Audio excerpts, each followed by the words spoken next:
Protestas, represión, violencia y muerte. La crisis política y económica venezolana sigue sumando capítulos, además de tener ahora también cambios en la cúpula militar y en el gabinete. Al mismo tiempo, el gobierno, el oficialismo, impulsa un proceso judicial contra la fiscal general Luisa Ortega Díaz, a quien al día de hoy el chavismo ve como una tenaz opositora. En el plano internacional, la OEA no pudo consensuar una declaración conjunta sobre el tema. Vemos un informe y hacemos el análisis todos juntos.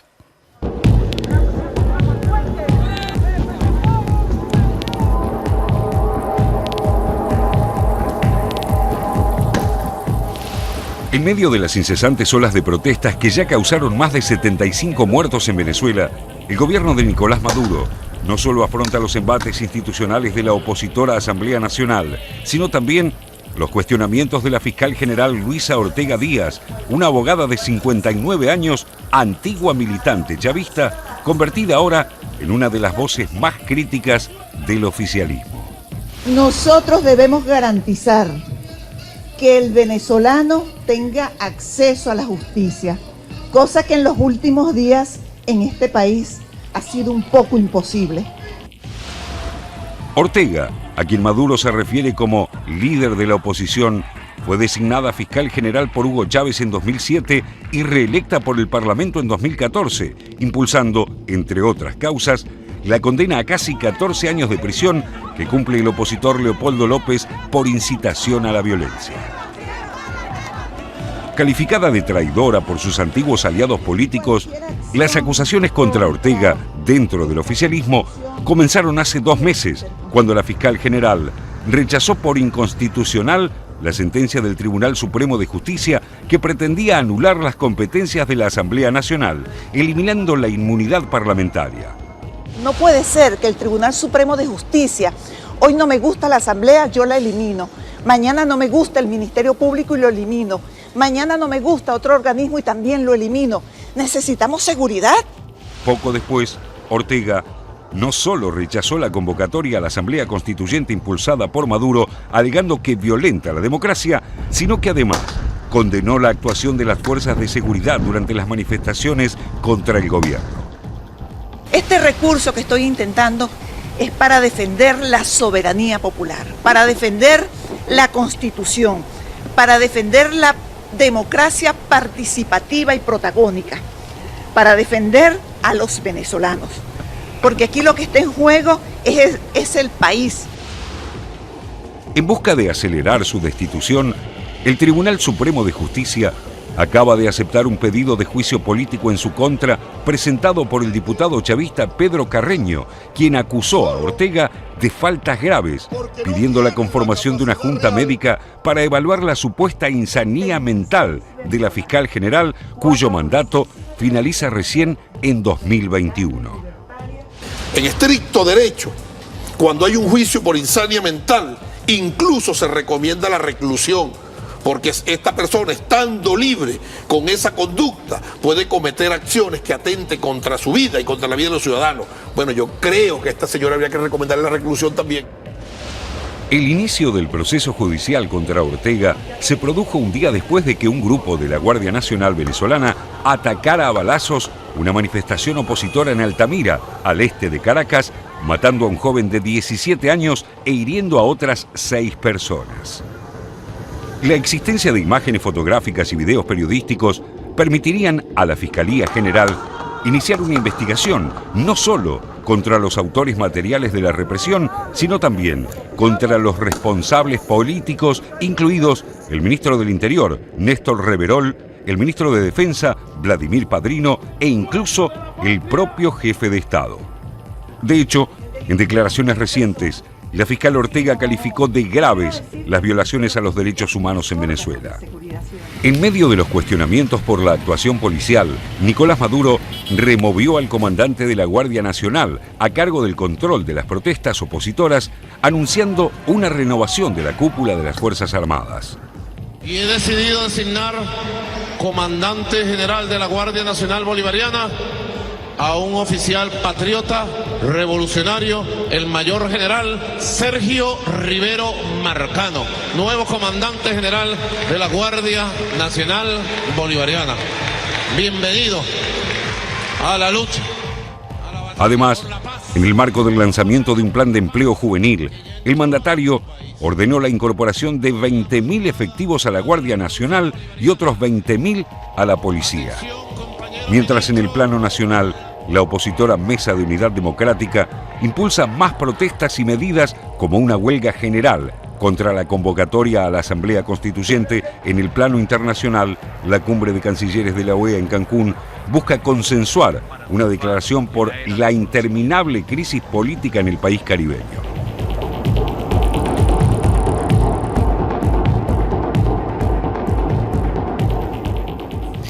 Estamos prácticamente todos los sábados tratando el tema de Venezuela. No lo tratamos solo nosotros, en el mundo en general es uno de los temas de los que se ocupan aquellos que se ocupan de política internacional.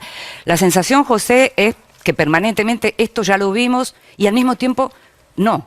Sí, se suman episodios sí, graves. Uno mira la situación venezolana y tiene una sensación de déjà vu. Yo me siento acá todos los sábados y muchas veces tocamos este tema y parece que uno está repitiendo cosas, pero en realidad está repitiendo cosas porque la realidad se repite con un grado de exacerbación mayor. Obviamente se van sumando los muertos, la represión va adquiriendo un giro más virulento, digamos, vimos como un guardia nacional directamente fusilaba con perdigones, no con bala de plomo aparentemente, sino con perdigones. El efecto es el mismo. El efecto desde la corta distancia es el mismo. Hubo muertos también por gases lacrimógenos, digamos, que no es en principio un arma letal. Ahora, se convierte en un arma letal si uno le tira a 2 metros de distancia, digamos, ¿no? Entonces, la sensación que uno tiene es de déjà vu. La gran pregunta que ya nos formulamos varias veces, ¿por qué no termina de definirse la situación para un lado o para el otro? Dijimos también el sábado pasado, el anterior, no me acuerdo, que la impresión que uno tiene es que Venezuela está en una situación de empate hegemónico, en el sentido de que ninguno de los dos grupos logra imponerse sobre el otro, pero tiene el suficiente poder como para vetar las iniciativas del otro. Es decir, no hay uno que pueda imponerse. Y eso al mismo tiempo, digamos, los neutraliza. Los neutraliza porque están empatados, políticamente empatados. Ahora, al mismo tiempo, y esto me parece que también, yo tratando de investigar y entender un poco lo que viene pasando en Venezuela, sobre todo en los últimos días, yo no percibo, más allá del caso particular de la fiscal Ortega, que es un caso obviamente muy importante, institucionalmente importante y muy relevante desde el punto de vista político, no se percibe, por lo menos lo que uno puede averiguar desde acá, un quiebre de la élite chavista a nivel general, digamos. La sensación es que el chavismo, pese a todo, sigue alineado y sigue, digamos, consistentemente alineado debajo de la presidencia de Maduro. Uno no percibe eso. Ve el caso de la fiscal Ortega, que es muy importante. Ahora, no hay defecciones masivas.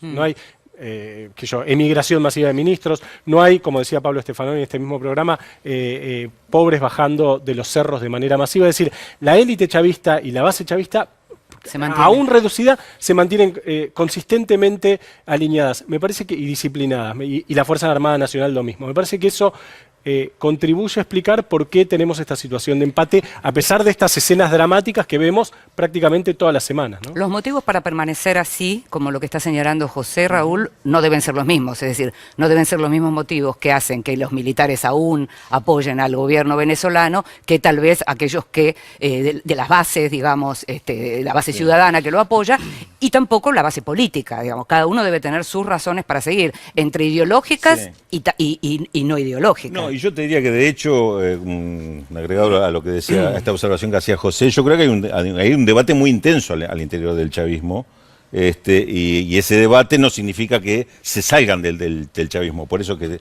lo que marcaba José, que se mantiene esa presencia activa del chavismo. Pero hay mucho debate interno, inclusive con algunos cuestionamientos a parte de la gestión de Maduro, pero no cuestionamientos a su cargo, a que deba ser destituido. Fíjate vos que hubo hechos violentos con la desgraciada consecuencia de muerte, en 2 casos, dos muchachos jóvenes, el jueves por la tarde. En ambos casos la respuesta fue la inmediata puesta a disposición de la justicia y detención de los integrantes de la Guardia Nacional que fueron identificados como responsables. En un caso, el sargento primero Arly Méndez Terán, presunto responsable del asesinato, y aparte se calificó así, de asesinato que ahora lo vamos a ver. De Vallenilla, creo que vamos a ver testimonios del padre, ¿no? Enseguida lo vamos a ver, el defensor del pueblo también lo llamó asesinato. Exactamente, y después el otro hecho que ocurrió en Altamira, también hay 3 integrantes de la Guardia Nacional detenidos.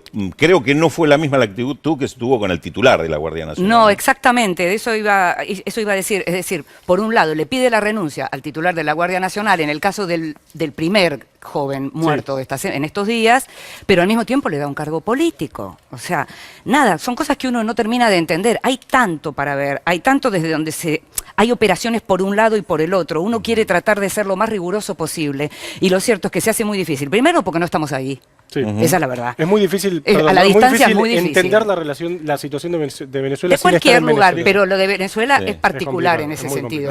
Déjame recomendar para seguir parte, por lo menos una visión de esto, el periódico Últimas Noticias de Venezuela, que dirige el periodista José Vicente Rangel. ¿Por qué lo recomiendo? Porque es uno de los que está en una posición de chavismo crítico, podríamos llamarlo. Y tiene columnistas, inclusive tiene como uno de sus columnistas Julio Borges, el titular de la Asamblea Nacional, que está dentro del MUD. Rangel, ex vicepresidente de Chávez, recordemos.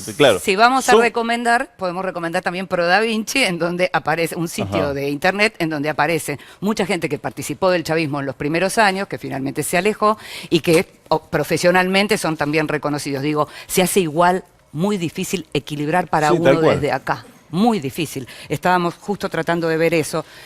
La distancia que uno tiene para tratar de entender esto que mencionaba recién Raúl. ¿Por qué va preso aquel que apuntó directamente al chico? ¿Por qué se destituye de pronto al jefe de la Guardia Nacional y sin embargo se le da un cargo político? ¿Y por qué en medio de este caos que es Venezuela, Maduro anuncia la incorporación de 40.000 efectivos en la policía y en el ejército, 20.000 para cada lado, y estamos hablando de efectivos de la Guardia Ciudadana, es decir, aquellos que son civiles y que se quieran incorporar? Fue una invitación de Maduro. Pero en medio de todo esto, hubo una remociones de gabinete, cambios de gabinete, esto de cara a la Asamblea Nacional. La confirmación de Vladimiro Padrino López, que es el general que está a cargo del Ministerio de Defensa y que de continuar, lleva desde 2014, va a marcar un récord en la historia de Venezuela por la continuidad justamente en el cargo. Bueno, es toda una señal política, y la señal política es que le da de este modo Maduro la derecha a Diosdado Cabello. Diosdado Cabello es de la generación del 87, es decir, es de la misma generación de Padrino López. Era militar antes de ser presidente de la Asamblea Nacional y digamos que está enrolado en el área o en el ala dura del chavismo, esa misma en la cual está hoy la ex canciller que va a ir, Delcy Rodríguez, que va a ir a la Asamblea Constituyente. De esos cambios de gabinete y hablábamos, será sucedida por Samuel Moncada, que como embajador en la OEA, con muy poquito tiempo, ha demostrado también que pertenece a esa ala dura, es decir, el sector duro del chavismo evidentemente va por la Constituyente y soslaya todas esas críticas que puede acarrear o que pueden acarrear las observaciones de la fiscal Ortega. Antes de pasar a Natalia, hablábamos y decíamos que íbamos a tener las imágenes de lo que fue el asesinato de este último chico. Lo vemos y mientras lo vemos seguimos hablando y tenemos además más declaraciones. Ahí estamos viendo las imágenes de lo que fue claramente un asesinato.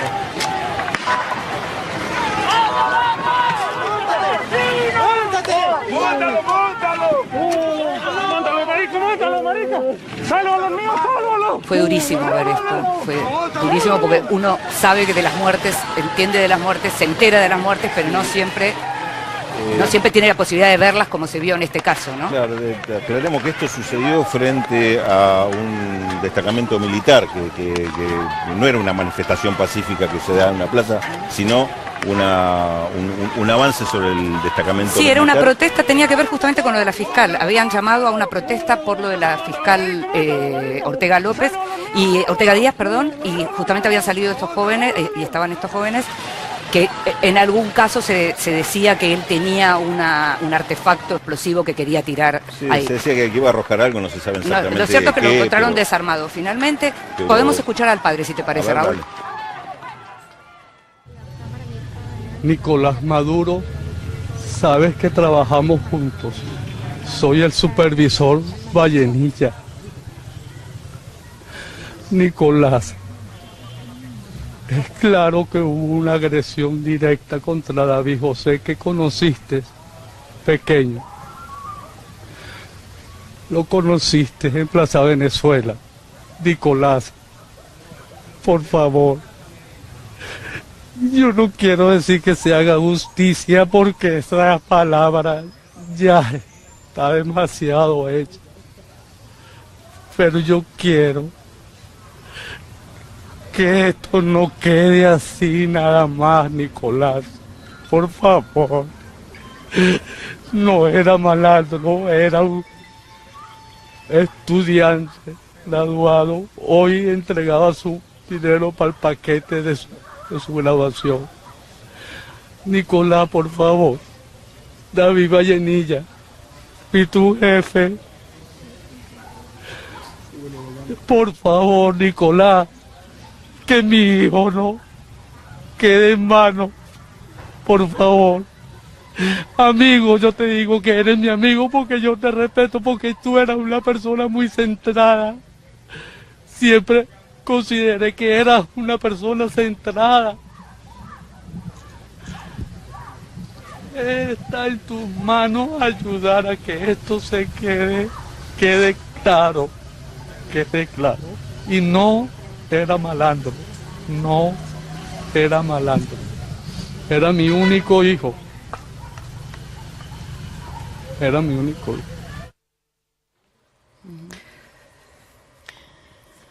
También se vieron imágenes de la mamá de David Vallenilla, que habló sin llorar, muy dura, dijo que perdonaba al asesino. Ella lo que dijo era que no sabía, que a veces tenían desencuentros, que no sabía que su hijo estaba ahí, que tenían desencuentros ideológicos en la familia, pero que todo se trataba siempre con mucho respeto. Ayer fue justamente esto, por la tarde de ayer, este fue uno de los grandes temas, las imágenes de este hombre que trabajó con Nicolás Maduro, claro, que lo llama amigo. En el metro de Caracas. En el metro de Caracas. Fue el jefe, fue el supervisor cuando manejaba autobús Maduro. Exacto. Y era su supervisor. O sea, no aparece directo. un padre agresivo. Entonces, no aparece un padre agresivo, aparece un padre dolorido por el asesinato del hijo. Es que esta muerte, si todo parece seguir como está, es un punto de inflexión y creo que le importa a Maduro porque es una muerte que es muy cercana, claro, y además muy impactante porque además era un joven recibido de enfermero. O sea, se dan las características para que sea una muerte de esas que se convierten en símbolos.